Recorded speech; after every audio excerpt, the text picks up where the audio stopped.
Saudara-saudara jemaat, kita bersyukur untuk berjumpa di antara kita hari ke-18 minggu ketiga bulan Mei ini.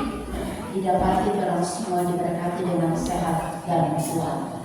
Berharap dari rumah Tuhan yang kudus ini, iman kita semakin diteguhkan, hati kita semakin kuat dalam menghadapi melewati hari-hari kehidupan yang pasti ke depan ditantang tantangan, pergumulan, penderitaan, dan kesakitan.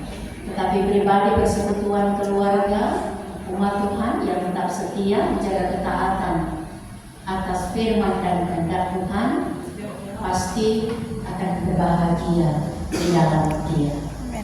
Saudara-saudara, kita diminta dengan satu tema, berbahagialah dan kuduslah mereka yang mendapat bagian dalam kebangkitan. Kitab Wahyu merupakan buah karya tulisan dari Rasul Yohanes.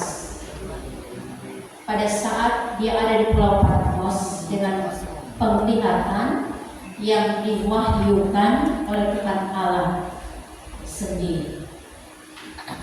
Dan kitab Wahyu ini dialamatkan, ditujukan kepada 7 jemaat yang ada di Asia, antara lain Efesus, Smyrna, Pergamus, Tiatira, Sardis, Laodikia. Dan untuk ke-7 jemaat ini berharap iman mereka, percaya mereka kepada Kristus yang sementara ditekan dan mengalami penganiayaan akan kuat padanya. Saudara-saudara, kekristenan di masa itu dengan satu kondisi keadaan, masa pemerintahan Kaisar Domitianus adalah masa yang paling berat dihadapi oleh orang-orang Kristen. Beratnya seperti apa? Di masa itu orang-orang Kristen, seluruh warga kerajaan dan pemerintahan Kaisar Domitianus, dia minta untuk menyembah Dia sebagai Tuhan dan Dewa. Bahkan patung-patung ciptaan dijadikan dan dibuat olehnya harus menjadi pusat penyembahan. Mereka yang telah menerima Kristus bertolak belakang dengan permintaan itu. Ada 2 pilihan. Yang mau menyembah Kaisar sebagai Tuhan dan Dewa pasti ada kehidupan di dunia. Sebaliknya, yang tidak taat kepada Kaisar itu berarti mati.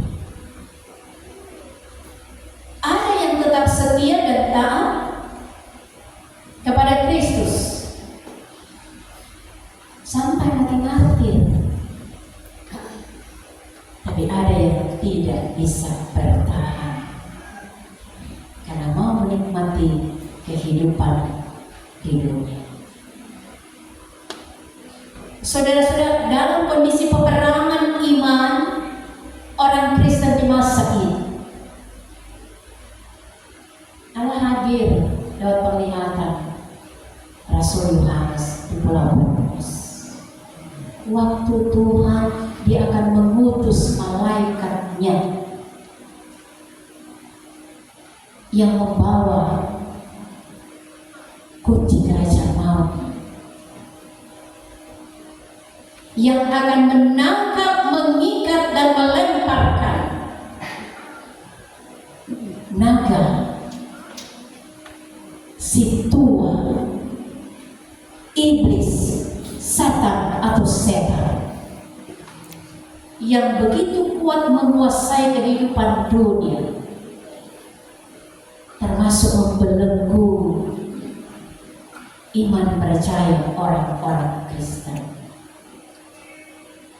Waktu Tuhan, semuanya itu akan berlalu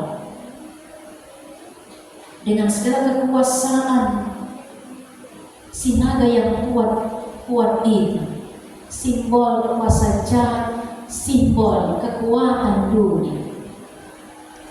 Itu kan ditangkap oleh malaikat Allah, mengikatnya dengan besi, kemudian melemparkannya ke dunia paling bawah selama 1000 tahun. Bisa dibayangkan, waktu 1000 tahun tak terukur. Itu bukan ukuran manusia, karena itu adalah ukuran Allah. Yang mau dikatakan oleh Allah dari pengalaman penderitaan, penganiayaan, pergumulan yang dialami oleh orang Kristen, dibandingkan berat dan waktunya mereka mengalami penderitaan. Ada 1000 tahun dijanjikan oleh Allah bagi mereka yang tetap setia dan taat sampai mati. Jadi yang Tuhan mau katakan, dibandingkan dengan waktu-waktu mereka menderita dengan segala kesukaran, penganiayaan, dibunuh, dikejar-kejar, masih hidup 1000 tahun yang bisa jadi jaminan bagi mereka yang tetap setia. Apa yang didapati bagi mereka yang tetap setia sampai mati oleh karena Kristus, oleh karena kabar baik, oleh karena Injil Tuhan?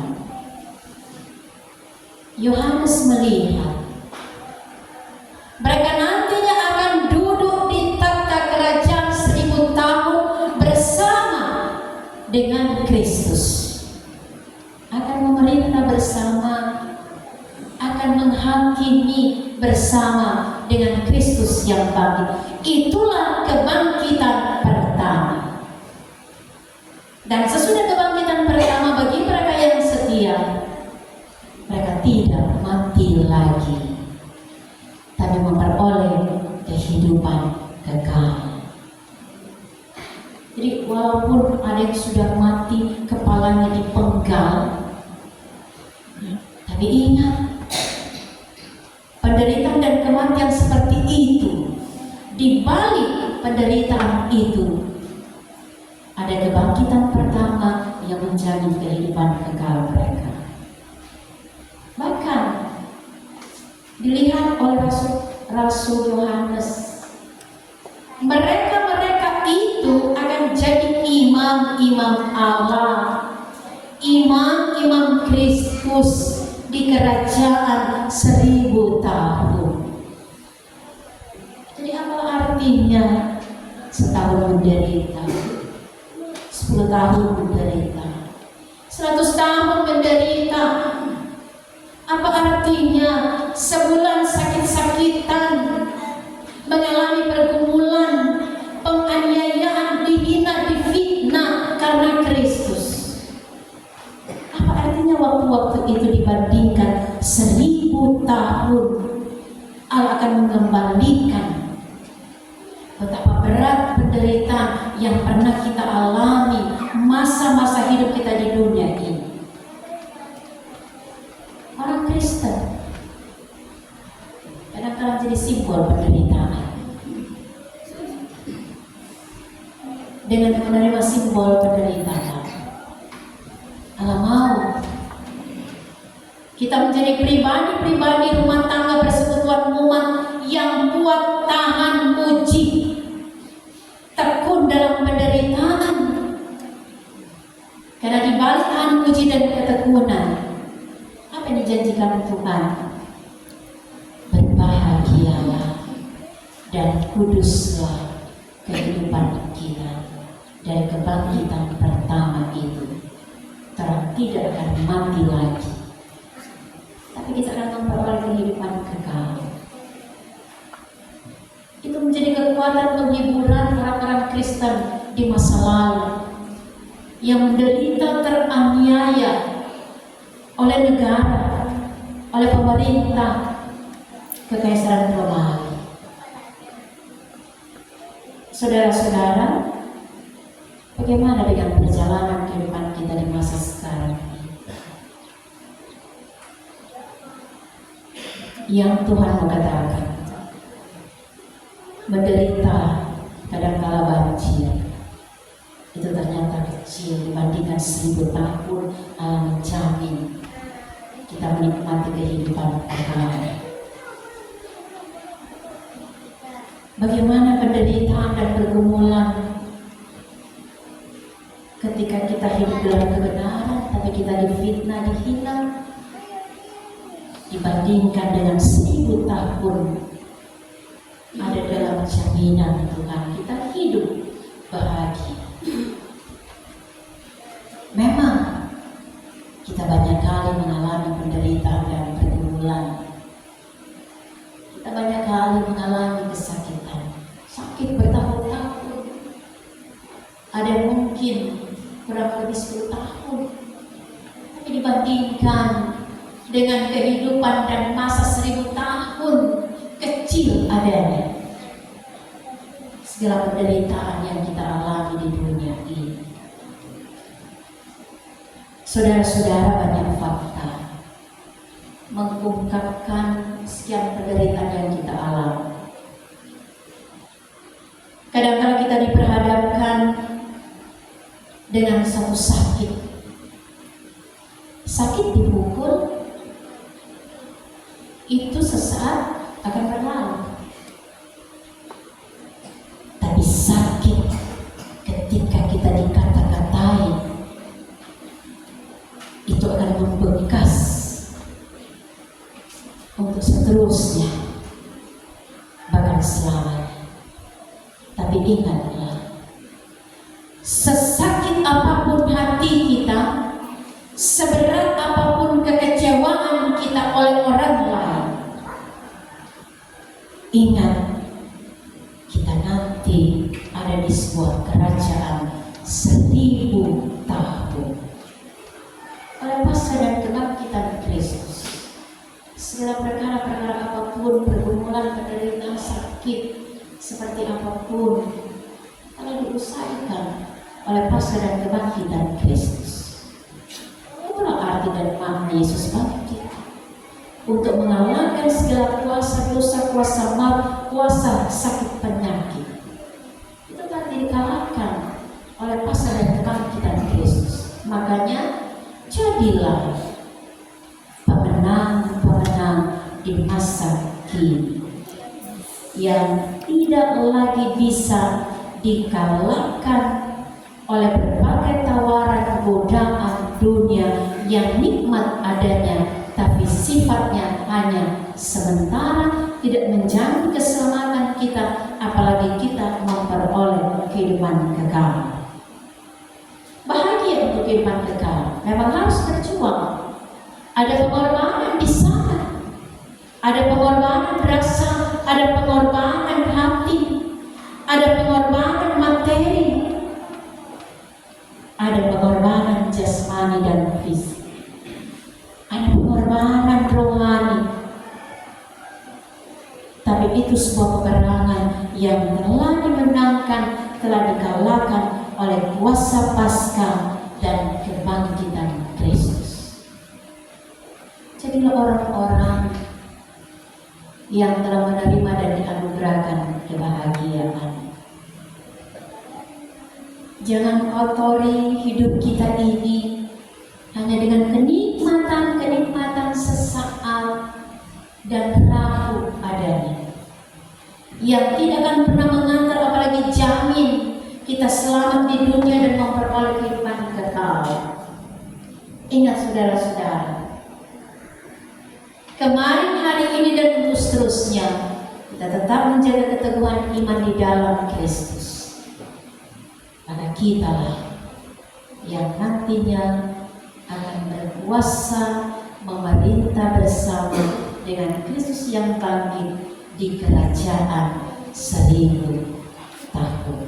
Sesakit apapun pergumulan yang pernah kita alami di dunia ini, jadikan itu sebagai satu ujian untuk semakin memurnikan gereja kita, untuk semakin memurnikan hati pikiran hidup kita, ketaatan dan kesetiaan kita kepada Tuhan.